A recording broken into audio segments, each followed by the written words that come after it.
नमस्कार दोस्तों आज की वीडियो में हम बात करेंगे कोजागरी पूर्णिमा यानी कि शरद पूर्णिमा के बारे में, जो कि विजयादशमी के 5 दिन बाद मनाया जाता है।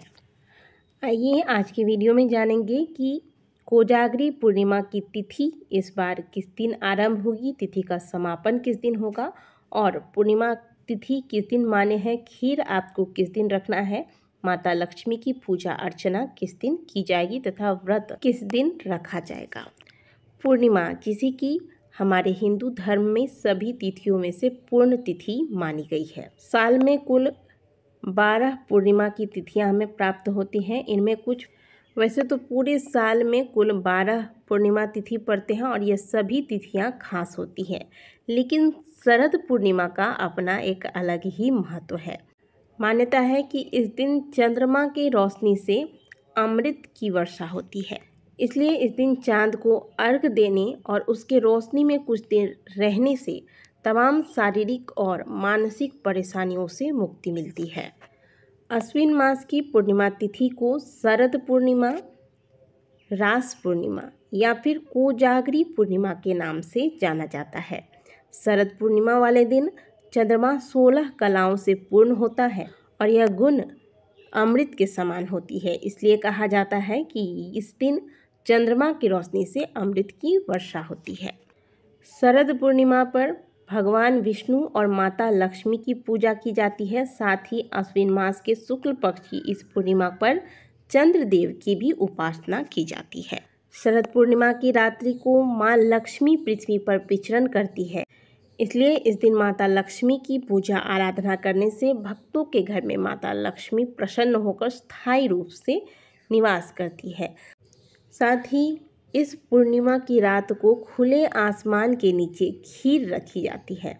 बहुत सुंदर विधि से खीर तैयार करके इस खीर को खुले आसमान के नीचे चंद्रमा के किरणों में रख दी जाती है। कहा जाता है कि चंद्रमा के किरणों से आज के दिन अमृत गिरता है, इसलिए यह खीर चंद्रमा के किरणों में रख दी जाती है और अगले दिन प्रातःकाल सूर्योदय से पहले उठकर इस खीर को परिवार के सभी सदस्य मिलकर ग्रहण करते हैं। इससे शारीरिक व मानसिक कष्ट दूर होता है। कहा जाता है कि रावण दर्पण के माध्यम से अपनी नाभि पर चंद्रमा की रोशनी को ग्रहण करता था, जिससे उसे पुनर्यौवन की शक्ति प्राप्त होती थी। शरद पूर्णिमा की महत्वता इस बात से भी बढ़ जाती है कि इसी रात को भगवान कृष्ण ने गोपियों के संग रास रचाया था, इसलिए इसे रास पूर्णिमा भी कहा जाता है। साल 2024 में अश्विन मास की पूर्णिमा तिथि 16 अक्टूबर को रात 8:40 पर आरंभ हो जाएगी। साथ ही इस तिथि का समापन अगले दिन यानी कि 17 अक्टूबर को शाम 4:55 पर होगा।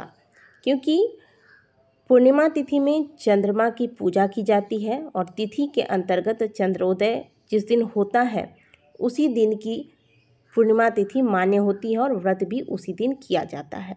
तो 16 अक्टूबर को हमें रात्रि में पूर्णिमा तिथि में चंद्रोदय की प्राप्ति हो रही है, चंद्र दर्शन हो रहा है, इसीलिए 16 अक्टूबर को ही अश्विन मास की पूर्णिमा तिथि यानी कि कोजागरी पूर्णिमा व शरद पूर्णिमा मान्य होगी।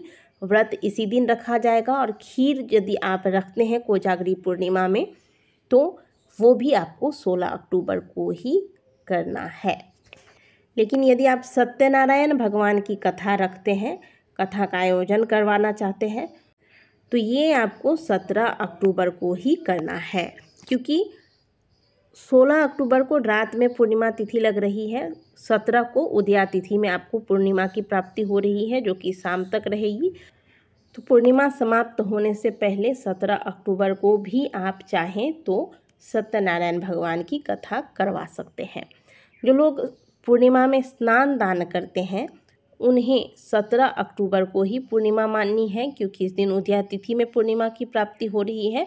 तो स्नान दान की पूर्णिमा 17 अक्टूबर को ही रहेगी। 16 अक्टूबर को चंद्रोदय का समय होगा शाम 5:04 पर। अब शरद पूर्णिमा पर ऐसा क्या करें कि माता लक्ष्मी की कृपा आपको प्राप्त हो, तो शरद पूर्णिमा वाले दिन प्रातःकाल जल्दी उठे, पूरे घर की सुंदर से मुख्य द्वार सहित साफ सफाई करें, स्नान के जल में गंगा जल मिलाकर स्नान करें। कुछ दान आप अपने घर से निकालें, घर के मुख्य द्वार पर स्वस्तिक बनाएं, पूरे घर में गंगा जल का छिड़काव करें। इसके बाद तुलसी जी को जल चढ़ाएं। अगर सूर्योदय से पहले आप स्नान कर रहे हैं तो तुलसी के समक्ष आप दीपदान भी कर सकते हैं, क्योंकि आज ही से कार्तिक मास के निमित्त जो दीपदान किया जाएगा वो आरंभ हो जाएगा। तो आप चाहें तो आज के दिन से भी दीपदान आरंभ कर सकते हैं। घर में माता लक्ष्मी और भगवान विष्णु की यदि कोई मूर्ति है तो इन्हें पंचामृत से स्नान कराएं। अगर फोटो है तो इसे अच्छे से साफ कर लें। भगवान विष्णु को पीले चंदन, पीले पुष्प अर्पित करें। माता लक्ष्मी को लाल पुष्प अर्पित करें, साथ में बेलपत्र चढ़ाएं, इससे माता प्रसन्न होती है। घी का दीपक लगाएं। माता लक्ष्मी को दूध से बनी हुई मिठाइयों का भोग लगाएं। इसके बाद आप श्री सूक्तम या फिर लक्ष्मी स्तोत्र का पाठ कर सकते हैं, इससे माता प्रसन्न होती है। कुल मिलाकर कहें तो आज आपको माता लक्ष्मी की भगवान विष्णु के साथ बहुत सुंदर तरीके से पूजा करनी है।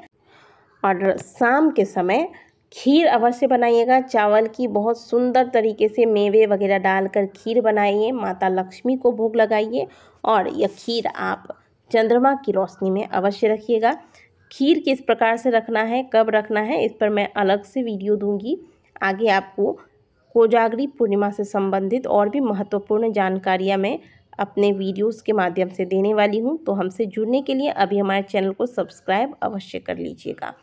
तो दोस्तों, कोजागरी पूर्णिमा साल 2024 में किस दिन है, तिथि का आरंभ किस दिन होगा, समापन किस दिन होगा, स्नान दान की पूर्णिमा किस दिन है, व्रत किस दिन रखना है, इस पर हमने ये जो छोटी सी जानकारी आपको दी है वो आपको कैसी लगी ये बताने के लिए वीडियो को लाइक ज़रूर कीजिएगा। कमेंट बॉक्स में हर हर महादेव अवश्य लिखिएगा। मिलता है आपसे अगले वीडियो में, तब तक के लिए ओम नमः शिवाय।